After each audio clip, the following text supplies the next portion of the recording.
भाई मैंने ना अपने पापा से बात कर ली है। हम सारा पैसा खुद का लगाने वाले हैं। हमारे पास पैसा है तो हम पूरी की पूरी इक्विटी लगाएंगे ना दोस्त। हम डेट क्यों लें, हम कर्जे में क्यों जाएं। बात तो सही कर रहा है भाई। अगर अपने पास पैसा है and if we can afford तो हम कर्जा क्यों लें, हम डेट बोरोड फंड लेंगे ही क्यों। बिजनेस हमारा, काम हम कर रहे हैं, मेहनत हम कर रहे हैं, तो हम सारा का सारा ऑनर्स फंड लगाएंगे। हम बोरोड फंड क्यों लेंगे यार। सही बात है, सही बात है। पॉइंट तो देख, बात में तेरी है कि हम अगर बोरोड फंड लग, अरे मूर्खों, शांति रखो, सबर रखो, इतने कंक्लूजन्स पे मत आओ। मैंने पिछले चैप्टर में तुम्हें कहा था, पिछली वीडियो में तुम्हें कहा था कि इस चैप्टर में कंक्लूजन्स पे जंप नहीं करना। ध्यान से एंड गोल को रखो एंड स्टेप बाय स्टेप चलो। अंबानी के पास पैसों की कमी नहीं है, लेकिन आज भी अगर कोई नया बिजनेस खुलता है तो बैंक लोन लिया जाता है एंड एक परसेंटेज ऑफ बिजनेस हमेशा डेट पे चलता है। ऐसा नहीं है कि बिना डेट के चल नहीं सकता, लेकिन चलता है। There is a concept called financial leverage. आते आते शांत सबर। अब कॉन्सेप्ट क्या है कि हमने पिछली वीडियो में पढ़ा कि हमारा एंड गोल है मालिक को अमीर बनाना। जिस बंदे ने हमारे बिजनेस में पैसा लगाया है, जो हमारा मालिक है, जो हमारा कर्ता धर्ता है, जो हमारा शेयर होल्डर है, उसकी वेल्थ को मैक्सिमाइज करना है। कैसे मर्जी करो, तो उसकी वेल्थ मैक्सिमाइज कैसे होगी। उसकी वेल्थ को मैक्सिमाइज करने में डेट का एक रोल रहता है। अब वो क्या रोल होता है, वो कैसा रोल होता है, जाके समझते हैं शांति से। तो बोर्ड बूस्टर है। बोर्ड बूस्टर की सबसे ज्यादा खासियत ये है कि ये कॉन्सेप्ट क्लैरिटी पे फोकस करता है। तो तुम्हें बिल्कुल भी दिमाग खराब नहीं करना, बस शांति से बैठ जाओ अपने कॉपी पेन लेके, और अब से नहीं चलेगा कोई भी बहाना, चला दो। एडू कैप्टन के साथ अपने सपने साकार करे। बोर्ड्स हो या सीयूईटी, हम आपके साथ चले। स्टेप बाय स्टेप हम आपको करे गाइड। टॉपर्स की गिनती में आप अपने नाम रहे। मजा भी पढ़ाई भी ये बोर्ड बूस्टर, कोई वजह नहीं भाई से ना नो तू कर। तुम भी टॉपर टॉप कर विद एडू कैप्टन है। ये मजा भी पढ़ाई भी ये बोर्ड बूस्टर। तुम भी टॉपर टॉप कर विद एडू कैप्टन। तुम भी हाँ भाई, तो अब तुम्हारा एक दिमाग कह रहा है कि हम 100% इक्विटी पे फाइनेंस करते हैं बिजनेस को, और पूरी की पूरी इक्विटी ही लगा देते हैं और फिर जाके अपना बिजनेस चलाते हैं, क्योंकि वी कैन अफोर्ड दैट, है ना। Case number 1। केस नंबर 2 में मैं कहता हूँ यार, अफोर्ड तो अंबानी भी कर सकता है, लेकिन स्टिल वो बैंक लोन लेता है। बड़ी से बड़ी कंपनी जो अफोर्ड कर सकती है, वो स्टिल एक percentage of amount borrowed fund रखती है। तो हमने दो केस देखे। Case number 1 is 100% equity and case number 2 is हमारा कुछ परसेंट इक्विटी, कुछ परसेंट डेट। व्हाइट बोर्ड पे चलते हैं एंड एक पूरा टेबल बना के समझते हैं कि हमारे शेयर होल्डर बाबू की वेल्थ कहाँ मैक्सिमाइज होगी। चलो लेट्स हैव। हाँ जी, तो इबिट ईपीएस एनालिसिस शुरू करते हैं। देखो बहुत सिंपल सी बात है, मैं तुम्हें दो केस कंपेयर करके बता रहा हूँ। तुम्हारे मन में भी कंफ्यूजन है that why do we even need debt fund. मैं जब कह रहा हूं पहली वीडियो से कि भैया डेट की कॉस्ट कम होती है, इक्विटी की कॉस्ट ज्यादा होती है, तब तो तुम मान नहीं, है ना।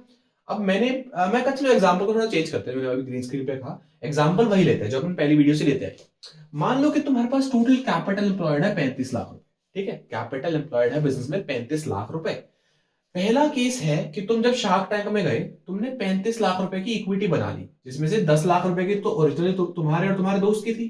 ठीक है, 5 लाख रुपए तुमने लगाए और 5 लाख रुपए ही उसने लगाए, तुमने लगा दिए। और 25 लाख रुपए एक शार्क ने लगा दिए, विच इज केस नंबर 1।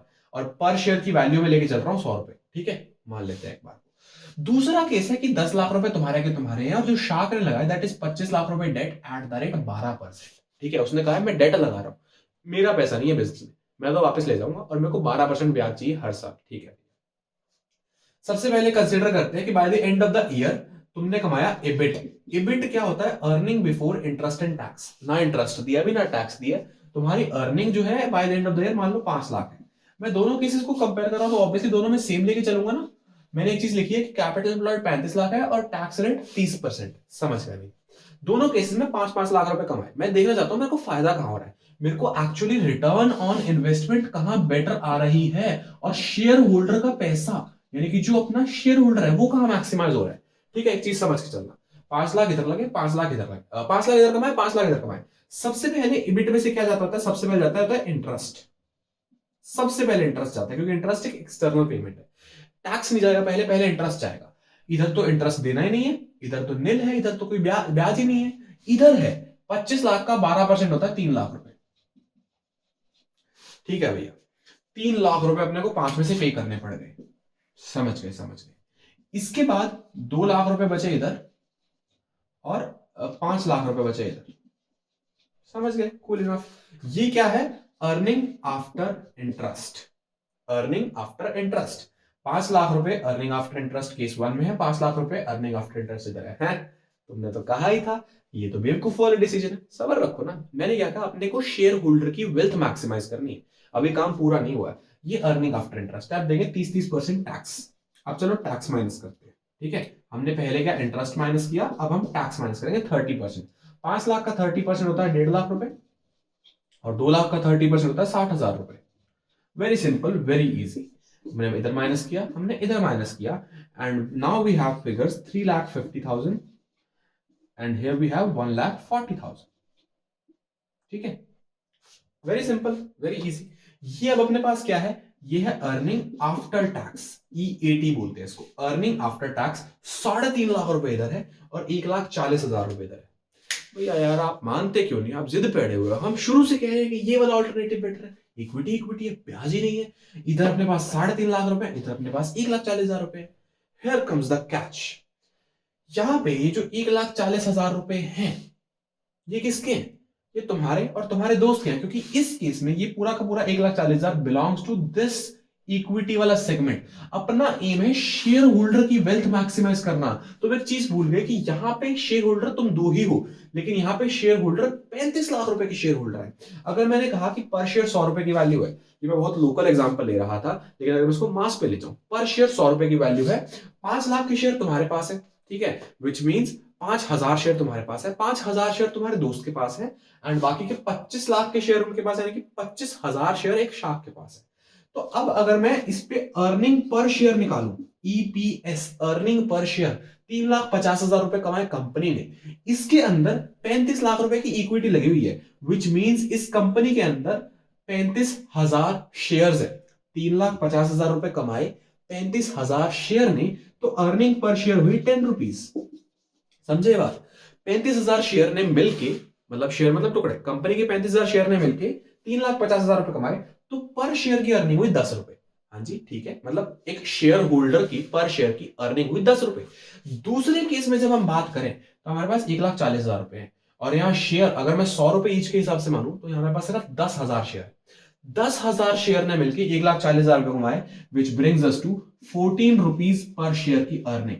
अब बताओ कौन जीता, कौन जीता, कौन हारा? मैं शुरू से ये कह रहा हूं कि this alternative is better, that does not mean कि बाकी सारे फैक्टर्स बेकार हैं। बात सुनो ध्यान से। मैं बस ये कहना चाह रहा हूं कि इस पूरे केस में when we employ a certain amount of debt, तो उससे इक्विटी वालों को फायदा होता है। फर्क सिर्फ ये है मेरे भाई कि जब हम इक्विटी ही और ले आते हैं तो वो नए बंदे भी हमारे शेयर होल्डर हैं, उनके बारे में भी हमें सोचना है, वो भी हमारे ऑनर बन गए हैं, उनका भी हमें प्रॉफिट करवाना है। लेकिन ये हमारे ऑनर नहीं है। सबसे पहले तो इनको इंटरेस्ट देने पे हमारा टैक्स बेनिफिट होता है। हमने यहां से अब 60,000 रुपए टैक्स दिया और यहाँ 1.5 लाख रुपए टैक्स दिया। दोनों केसेस में कंपनी ने 5-5 लाख रुपए कमाए, लेकिन सरकार को इधर 1.5 लाख गया, सरकार को इधर 60,000 गया। तो फर्क समझो। सबसे पहली चीज तो ये कि टैक्स बेनिफिट मिलता है डेट एम्प्लॉय करने से। दूसरी चीज हमारे पास ये आती है कि डेट एम्प्लॉय करने से इक्विटी वालों को फायदा होता है, क्योंकि cost of debt is less than cost of equity. यहां पे हमने 25 लाख डेट लिया और यहां पे हमने 25 लाख की इक्विटी ली। 25 लाख डेट की हमें कॉस्ट पड़ी है 3 लाख रुपए, versus at the same time 25 lakh equity की कॉस्ट हमें उससे कहीं ज्यादा पड़ी है, क्योंकि एट द एंड एक शेयर होल्डर जो तुम और तुम्हारे दोस्त थे, ओरिजिनल जो मालिक हम जिनको मान रहे हैं ना, उनको 10 रुपए शेयर बचा और 14 रुपए शेयर बचा। कहां तुम बेनिफिट में? ऑब्वियस सी बात है इधर। लेकिन दैट डज नॉट मीन हमने पहले जो भी पढ़ा वो बेकार था। बट 2 चीजें समझानी थी। Number 1 is financial leverage and number 2 is trading on equity. इन दोनों का मतलब बहुत अच्छे से समझ लेना।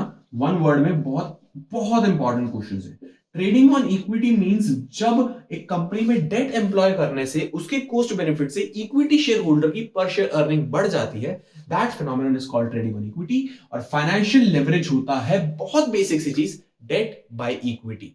ठीक है, एक बिजनेस के अंदर डेट के एम्प्लॉय होने से मतलब डेट अपने कैपिटल एम्प्लॉयड में एक पार्ट बनने से ओवरऑल कैपिटल एम्प्लॉयड का रिटर्न ऑन इन्वेस्टमेंट एक इक्विटी शेयर होल्डर के लिए कितना बढ़ जाता है। लेवरेज होता है बेनिफिट, एडवांटेज। वो फाइनेंशियल एडवांटेज कितना मिलता है, दैट इज फाइनेंशियल लेवरेज। मतलब डेट को एम्प्लॉय करके वो एडवांटेज लेना, क्योंकि ये इधर भी 25 लाख आ रहे हैं, इधर भी 25 लाख आ रहे हैं बाहर से, लेकिन ये 25 लाख एक फिक्स कॉस्ट पे आ रहे हैं और ये 25 लाख आपके बिजनेस की ऑनरशिप मांग रहे हैं कि एंड में जो पैसा बचा वो मेरा होगा, देख ले इक्वल हिस्से में बटेगा। तो यहां तुम मार खा रहे हो। ये पूरा कॉन्सेप्ट बहुत अच्छे से समझना है। एंड ये इबिट ईपीएस एनालिसिस, अगर मैं एक छोटी चीज और बताऊं कि हमने शुरू में बात की थी, हमें आरओआई निकालनी है, return on investment.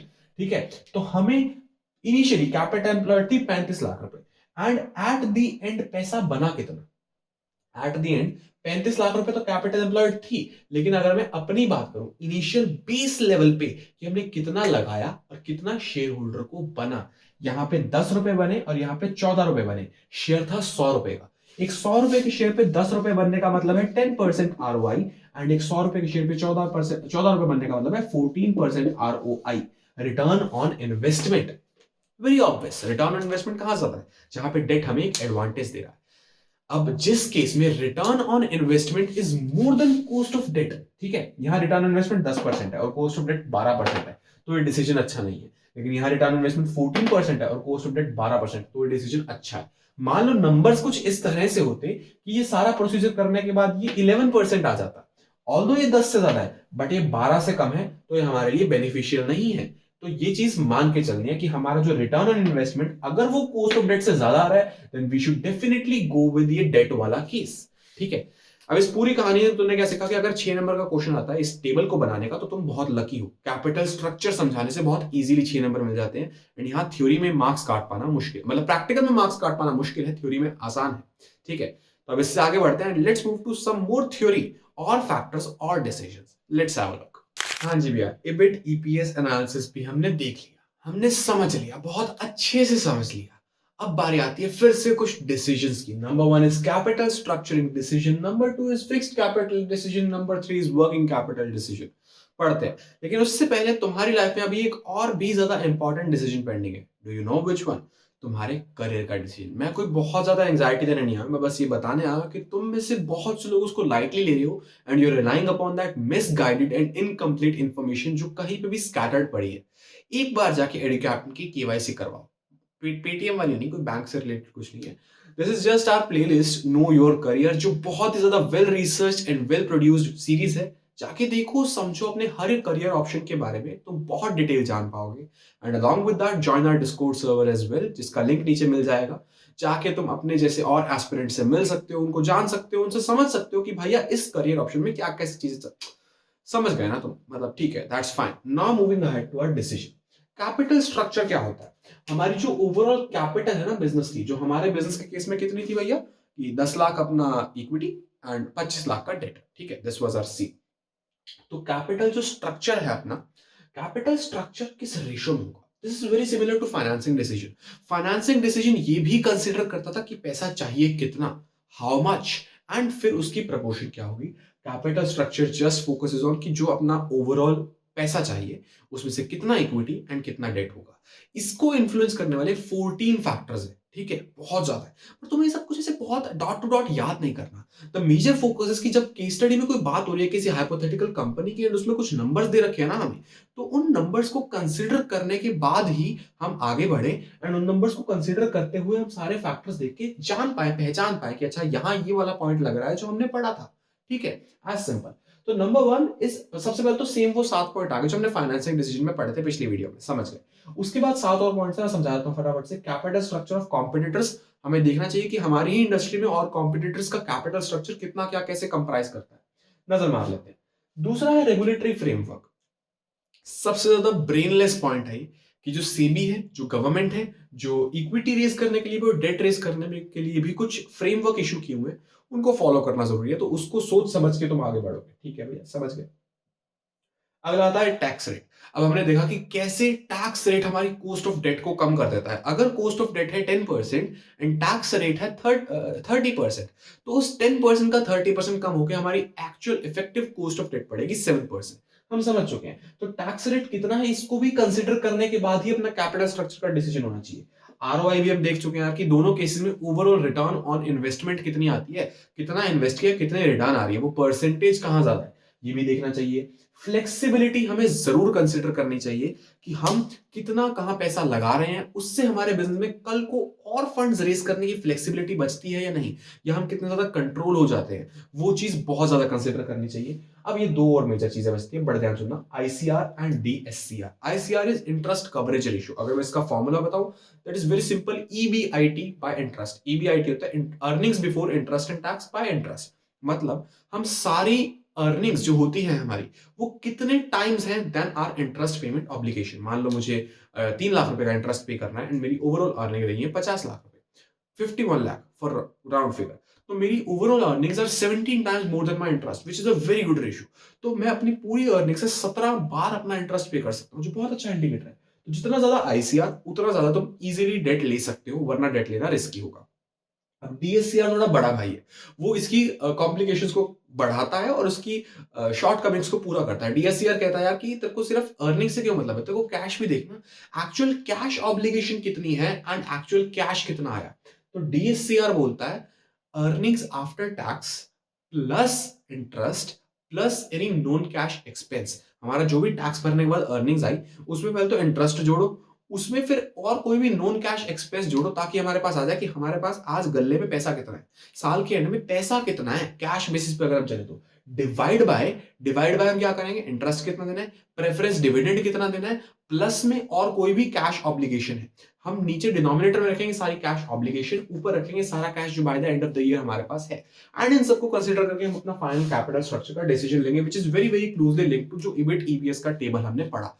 EBIT EPS का टेबल अगर आता है that you are the luckiest one, क्योंकि 6 मार्क्स ऐसे ही मजे में मिल जाए। ठीक है, moving ahead, fixed capital and working capital. अब सबसे पहले तो भैया कंफ्यूजन दूर करो कि फिक्स्ड कैपिटल होता क्या है और वर्किंग कैपिटल होता क्या है। ठीक है, एक छोटी सी बात समझो, तुम्हारे पास बिजनेस में तुम्हारी मार्केटिंग एजेंसी थी ना, अगर मैं सही बोल रहा हूं तो तुमने पिछली वीडियो देखी है, तो अगर नहीं देखी तो देख के आना, बहुत काम। तुम्हारी मार्केटिंग एजेंसी में कुछ तो ऐसे एक्सपेंसेस होंगे, कुछ तो ऐसे खर्चे होंगे, कुछ तो ऐसी चीजें होंगी जो विद इन एन ईयर खत्म हो जाएंगी। मैंने अगर किसी सॉफ्टवेयर की सब्सक्रिप्शन ली 1 साल की, तो वो 1 साल में खत्म हो जाएगी, वो मेरे वर्किंग कैपिटल का पार्ट है। अगर मैंने कोई ऐसी इक्विपमेंट ली है जो 1 साल के अंदर खत्म हो जाएगी, तो वो मेरे वर्किंग कैपिटल का पार्ट है। एट द सेम टाइम अगर मैंने कोई ऐसा सॉफ्टवेयर खरीद लिया जो मेरी लाइफ टाइम सब्सक्रिप्शन आ गई, तो वो मेरी फिक्स कैपिटल का पार्ट है। कोई ऐसा सॉफ्टवेयर के अलावा कोई मैंने ऐसी इक्विपमेंट ले ली जो मेरी 10 साल 20 साल चलेगी, वो भी मेरी फिक्स कैपिटल का ही पार्ट होने वाली है। तुम इस चीज से ये समझो कि जो भी चीज मोर देन 1 ईयर तक सर्व करेगी वो फिक्स्ड एसेट है, जो लेस देन 1 ईयर सर्व करेगी वो करंट एसेट है। करंट एसेट और करंट लायबिलिटी मिलकर बनाती है working capital, and fixed assets में जितना पैसा लग रहा है वो मिलकर बनाती है फिक्स्ड कैपिटल। अब फिक्स्ड कैपिटल एक बिजनेस को कितनी चाहिए, ये 8 फैक्टर डिसाइड करते हैं, और वर्किंग कैपिटल एक बिजनेस को कितनी चाहिए, ये 12 फैक्टर डिसाइड करते हैं। तो यार कितना कुछ याद करेंगे यार, और याद करने के साथ ये भी याद करें कि किससे क्या इन्फ्लुएंस हो रहा है। नहीं, मैंने शुरू से कहा था एक ऑब्जेक्टिव लेके चलना, to maximise shareholders wealth. बस मालिक का फायदा जहां हो हम तो वहां जाएंगे, नो ब्रेनर लगा के चलेंगे, जहां मालिक का फायदा वहां हम। बहुत ध्यान सुनना, बहुत बिल्कुल सिंपल से। फिक्स्ड कैपिटल रिक्वायरमेंट, देखो सबसे पहला फैक्टर है नेचर ऑफ बिजनेस। अगर तुम्हारा नेचर ऑफ बिजनेस ट्रेडिंग है, मतलब तुम्हें खरीद के बेचना है, तो फिक्स्ड कैपिटल ज्यादा चाहिए। लेकिन अगर तुम्हारा नेचर ऑफ बिजनेस मैन्युफैक्चरिंग है, दो ही नेचर होते हैं, ट्रेडिंग या मैन्युफैक्चरिंग। अगर तुम्हारा नेचर ऑफ बिजनेस ट्रेडिंग है तो फिक्स्ड कैपिटल कम चाहिए, मैन्युफैक्चरिंग है तो ज्यादा चाहिए। स्केल ऑफ ऑपरेशन, अगर तुम्हारे बहुत बड़े स्केल ऑफ ऑपरेशन है तो ज्यादा चाहिए फिक्स्ड कैपिटल, छोटे तो कम चाहिए। इतने नो ब्रेनर्स हैं। चॉइस ऑफ टेक्निक्स, देखो 2 टेक्निक्स होती है, एक होती है लेबर इंटेंसिव, एक होती है कैपिटल इंटेंसिव। लेबर इंटेंसिव होती है जहां लोग बहुत ज्यादा है और मशीनें कम है। कैपिटल इंटेंसिव होती है जहां मशीनरी बहुत ज्यादा है और लोग कम है। अगर तुम्हारे लोग बहुत ज्यादा है, यानी कि तुम लेबर इंटेंसिव से जा रहे हो, तो तुम्हें फिक्स कैपिटल कम चाहिए होगा। तुम कैपिटल इंटेंसिव जा रहे हो तो तुम्हें फिक्स कैपिटल ज्यादा चाहिए होगा। टेक्नोलॉजी अपग्रेडेशन, तुम्हारा जो बिजनेस है वो कितना फ्रीक्वेंटली टेक्नोलॉजी अपग्रेडेशन मांगता है। क्या तुम्हारी मशीन्स बहुत जल्दी ऑब्सोलीट हो जाती हैं? जैसे मैंने बताया कि अपनी जो मार्केटिंग एजेंसी है ना यार, हमने एक बार सॉफ्टवेयर खरीदा, लाइफ टाइम सब्सक्रिप्शन, अपडेट्स आते रहेंगे, तो हमारा वो सॉफ्टवेयर ऑब्सोलीट नहीं हो रहा। कल को होगा तो कब, जब कोई नया सॉफ्टवेयर आके इस सॉफ्टवेयर को रोल आउट कर देगा। तो हमें तो टेक्नोलॉजी अपग्रेडेशन की जरूरत नहीं है, तो हमारी फिक्स्ड कैपिटल रिक्वायरमेंट कम है। एक बार कर दी वो सालों साल चलेगी। लेकिन कोई ऐसा बिजनेस है जहां एक मशीन ली 2 साल में खराब होगी, फिर मशीन ली फिर 2.5 साल में खराब हो गई, वो नई मशीन आती है, टेक्नोलॉजी अपग्रेड होती है, बहुत फास्ट टेक्नोलॉजी अपग्रेड होती है, तो उसको फिक्स्ड कैपिटल ज्यादा चाहिए। ग्रोथ प्रोस्पेक्ट्स, अगर तुम्हारे ग्रोथ प्रोस्पेक्ट्स हैं तो फिक्स्ड कैपिटल ज्यादा, नहीं है तो कम। फाइनेंसिंग ऑल्टरनेटिव्स, जो चीज तुम खरीद रहे हो क्या वो रेंट पे अवेलेबल है? अगर वो रेंट पे अवेलेबल है तो तुम्हें पूरी की पूरी अमाउंट इन्वेस्ट करने की जरूरत नहीं है। अगर उसके फाइनेंसिंग ऑल्टरनेटिव्स अवेलेबल है तो फिक्स्ड कैपिटल रिक्वायरमेंट कम, नहीं है तो ज्यादा। Diversification as an growth prospect से बहुत ज्यादा क्लोज लिखता है कि कल को तुम डाइवर्सिफाई करना चाहते हो अपने बिजनेस को, तो तुम्हें फिक्स्ड कैपिटल ज्यादा चाहिए, नहीं करना चाहते तो कम चाहिए। ठीक है। एंड लेवल ऑफ कोलैबोरेशन, बहुत से बिजनेसेस होते हैं जो कोलैबोरेट कर लेते हैं। तुम्हारी मार्केटिंग एजेंसी है, किसी और की, मान लो तुम्हारे दोस्त की कोई एड मेकिंग एजेंसी है कि वो एड बनाएगा, तुम उस एड के सोशल मीडिया कैंपेन चलाओगे। अगर तुम आपस में कोलैबोरेट कर लो तो तुम्हें नई मशीन्स खरीदने की जरूरत नहीं है, तुम्हें कैमरा गियर की जरूरत नहीं है, तुम्हें एडिटिंग गियर की जरूरत नहीं है, और उसे अपने सोशल मीडिया कैंपेन्स रन करने के लिए और सॉफ्टवेयर्स की और एड मेकर्स की जरूरत नहीं है। Ad makers as in campaign runners की जरूरत नहीं है। एग्जांपल अगर तुम्हारे आउट ऑफ रीच जा रहा है तो मैं ये बता दूं कि दो अलग अलग बिजनेस है, दोनों अपने बिजनेस थोड़ा एक स्टेप बाहर लेके और काम करने के लिए चीजें इन्वेस्ट करें नहीं जरूरत, वो कोलैबोरेट कर लेंगे, अपने कस्टमर्स को मिक्स करवा देंगे एंड वहां पे फिक्स्ड कैपिटल की रिक्वायरमेंट कम हो जाएगी। जहां कोलैबोरेशन ज्यादा वहां फिक्स्ड कैपिटल रिक्वायरमेंट कम। Okay, moving on to working capital. Nature of the firm के अंदर दो ही चीजें आती है, मैन्युफैक्चरिंग और ट्रेडिंग। मैन्युफैक्चरिंग में फिर से वर्किंग कैपिटल ज्यादा चाहिए, ट्रेडिंग में कम चाहिए। क्यों? क्योंकि ट्रेडिंग के अंदर जो इन्वेंट्री है वो तो एक ही है, जो सामान खरीदा, लेकिन इसके अंदर इन्वेंट्री रॉ मटेरियल की अलग है, फिनिश्ड गुड्स की अलग है, वर्क इन प्रोग्रेस की अलग है, स्केल ज्यादा तो ज्यादा कम तो कम। बहुत सिंपल है। बिजनेस साइकिल क्या होती है? एक बिजनेस के ना फेजेस होते हैं, कभी वो ग्रो करता है, कभी वो अपना टॉप हिट कर लेता है, फिर थोड़ा नीचे आता है, फिर वो अपना बॉटम हिट कर लेता है। जब वो अपने टॉप पे होता है, जब वो अपने बूम पे बहुत ज्यादा, तब उसको वर्किंग कैपिटल ज्यादा चाहिए क्योंकि सेल ज्यादा, डिमांड ज्यादा है। जब वो अपने डाउन टाइम पे है तब उसको वर्किंग कैपिटल कम चाहिए। सीजनल फैक्टर, अब हर सीजन के अंदर किस चीज की रिक्वायरमेंट होती है। अपनी मार्केटिंग एजेंसी है तो दिवाली के टाइम लोग मार्केटिंग कैंपेन ज्यादा चलवाते हैं, तो उस टाइम पे अपने को ज्यादा काम करना है तो ज्यादा वर्किंग कैपिटल चाहिए। हर बिजनेस के कुछ सीजन होते हैं। जैसे अगर मान लो किसी की कूलर की फैक्ट्री है तो वो गर्मियों में ज्यादा चलेगी, गर्मियों में ज्यादा वर्किंग कैपिटल चाहिए, सर्दियों में नहीं चाहिए। ठीक है। प्रोडक्शन साइकिल क्या होती है भैया? कि हमें पूरा काम करने में, फाइनल रॉ मटेरियल जाने से लेके फाइनल प्रोडक्ट आने में कितना टाइम लगता है। एक गाड़ी को बनने में 3-4 महीने लगते हैं, लेकिन एक ब्रेड को बनने में तो एक ही दिन लगता है ना। तो प्रोडक्शन साइकिल जितनी लंबी उतनी ज्यादा वर्किंग कैपिटल, प्रोडक्शन साइकिल जितनी छोटी उतनी कम वर्किंग कैपिटल। कंपटीशन मार्केट में जितना ज्यादा उतनी ज्यादा वर्किंग कैपिटल चाहिए। क्रेडिट अलाउड और क्रेडिट अवेल्ड दो चीजें देखो। अगर तुम बहुत इजीली क्रेडिट दे देते हो, तुम्हारे डेटर्स बहुत ज्यादा, तुम सामान बहुत इजीली क्रेडिट पे देते हो। डेटर क्या होता है? Current asset. ठीक है, डेटर होती है करंट एसेट। तो तुम जितना इजीली क्रेडिट अलाउ करोगे उतनी ज्यादा तुम्हें वर्किंग कैपिटल चाहिए, और जितना इजीली तुम्हें क्रेडिट मार्केट से मिल जाएगा बहुत इजीली, तो उतनी कम तुम्हें वर्किंग कैपिटल चाहिए। क्योंकि at the end working capital का अगर मैं फॉर्मूला बताऊं, that is current asset minus current liabilities. ठीक है, तो करंट एसेट्स तुम्हारी जितनी ज्यादा होंगी उतनी ज्यादा वर्किंग कैपिटल चाहिए, और करंट लायबिलिटीज जितनी ज्यादा होंगी उतनी कम वर्किंग कैपिटल चाहिए। बहुत सिंपल है। अवेलेबिलिटी ऑफ रॉ मटेरियल्स, तुम्हें मार्केट से रॉ मटेरियल ऑर्डर करने के कितने टाइम में मिलता है, that is called lead time. ये 1 मार्कर में बहुत अच्छा क्वेश्चन है। What is lead time? मैंने अगर आज कहा मुझे रॉ मटेरियल चाहिए और मुझे 10 दिन में मिल रहा है, that is my lead time. जितना ज्यादा तुम्हारा लीड टाइम है उतनी ज्यादा तुम्हें वर्किंग कैपिटल चाहिए, क्योंकि तुम्हें उतने दिन का एडवांस में स्टॉक मेंटेन करके चलना पड़ेगा। ठीक है। ग्रोथ प्रोस्पेक्ट्स, फिर से वही सेम चीज, जितने ज्यादा ग्रोथ प्रोस्पेक्ट्स उतनी ज्यादा वर्किंग कैपिटल। इन्फ्लेशन से मार्केट के रेट बढ़ते हैं, जितनी ज्यादा इन्फ्लेशन उतनी ज्यादा वर्किंग कैपिटल, जितनी कम। बहुत नो ब्रेनर चीजें चल रही हैं यहाँ पे। ऑपरेटिंग एफिशिएंसी, हाँ जी भैया, अगर हम बहुत अच्छे से ऑपरेट कर रहे हैं, we are able to extract the best possible, हम बहुत अच्छे से डेटर से पैसा रिकवर कर रहे हैं, हम बहुत अच्छे से अपनी मेहनत को, अपने रॉ मटेरियल को बहुत अच्छे से फिनिश गुड में कन्वर्ट करके इजीली बेच पा रहे हैं, अपनी जितने भी रेशियोज है सारे परफेक्ट चल रहे हैं। अगर हम जितने ज्यादा एफिशिएंट हैं उतनी कम वर्किंग कैपिटल चाहिए। अगर हम एफिशिएंसी में लैग कर रहे हैं, हमारे पास स्टॉक बचा हुआ रह रहा है, हम बेच नहीं पा रहे, हम डेटर से रिकवर नहीं कर पा रहे, तो हमें ज्यादा वर्किंग कैपिटल चाहिए। 12 फैक्टर्स इधर, 8 फैक्टर्स इधर, 14 फैक्टर इधर, इतने फैक्टर याद कर रहे हैं? याद नहीं करने। हर फैक्टर का टू द कोर कॉन्सेप्ट पता होना चाहिए, ताकि जब जहां केस स्टडी में आए हम समझ पाए। Let's move back to our green screens and understand the last concept, which is financial planning. Okay. तुमने सब कुछ देख लिया, ठीक है, तुमने सब कुछ देख लिया, तुमने सब कुछ समझ लिया। अब बारी आती है मेरे भाई एक फाइनल चीज की, दैट इज फाइनेंशियल प्लानिंग। बहुत छोटा सा कॉन्सेप्ट है। अब एक बार मैं चैप्टर समराइज करूं। फाइनेंशियल मैनेजमेंट क्या होती है? 3 decisions, financing decision, investment decision, that is called capital budgeting decision, and along with that हमारा डिविडेंड डिसीजन। उसके बाद हमने देखा ऑब्जेक्टिव ऑफ फाइनेंशियल मैनेजमेंट। उसके बाद हमने देखा तीनों को इंपैक्ट करते हुए कौन कौन से फैक्टर्स हैं। फिर हमने देखा भैया कि क्यों हम सारा का सारा बिजनेस इक्विटी पे करना प्रेफर नहीं करते। EBIT EPS एनालिसिस हमने पूरा समझा, शेयर होल्डर की वेल्थ को मैक्सिमाइज करते हुए, कैपिटल स्ट्रक्चर को इंपैक्ट करते हुए फैक्टर्स देखे। अलोंग विद दैट हमने देखा कि फिक्स्ड कैपिटल जो होती है बिजनेस में, फिक्स्ड कैपिटल को इन्फ्लुएंस करने वाले कौन से फैक्टर्स होते हैं, एंड वर्किंग कैपिटल को इन्फ्लुएंस करने वाले कौन से फैक्टर्स होते हैं। At last this financial planning जो टर्म है ना, इसको तोड़ने का, इसको समझने का एक बेसिक तरीका बताता हूँ। सबसे basic, before moving to the context की फाइनेंशियल प्लानिंग क्या होती है, ये सुनो। हमने 4th चैप्टर में पढ़ा कि एक बिजनेस का एक ऑब्जेक्टिव होता है कि there is the point where I want to reach. ठीक है, वहां तक पहुंचने का जो रास्ता है उसको हम बोलते हैं स्ट्रैटेजी। एक होता है ऑब्जेक्टिव, हमारा end goal, and the course of action which would lead us to that end goal is called strategy. जो हमारा फाइनेंशियल मैनेजमेंट है वो एंड गोल है। कि फाइनेंशियल मैनेजमेंट जो है वो होता है कि हम शेयर होल्डर की वेल्थ को मैक्सिमाइज कर दें, that is it. Financial planning is the strategy. Financial planning कुछ नहीं है, एक तरह से रखना ब्लूप्रिंट। फाइनेंशियल प्लानिंग की डेफिनेशन में तुमने जैसे ही ब्लूप्रिंट घुसाया, एग्जामिनर ने तुम्हें नंबर दे देने, इससे आगे कुछ है ही नहीं। कंफ्यूज होते हैं इसमें बच्चे बहुत ज्यादा। फाइनेंशियल प्लानिंग और फाइनेंशियल मैनेजमेंट तो बिल्कुल सेम सेम है, फर्क क्या है यार, बिल्कुल समझ ही नहीं आ रहा। कुछ दिक्कत नहीं है, जो हमने पूरा चैप्टर पढ़ा वो फाइनेंशियल मैनेजमेंट, ठीक है, फाइनेंसेस को मैनेज कैसे करना है, पैसा आएगा कहाँ से, पैसा जाएगा क्या, पैसे का होगा क्या।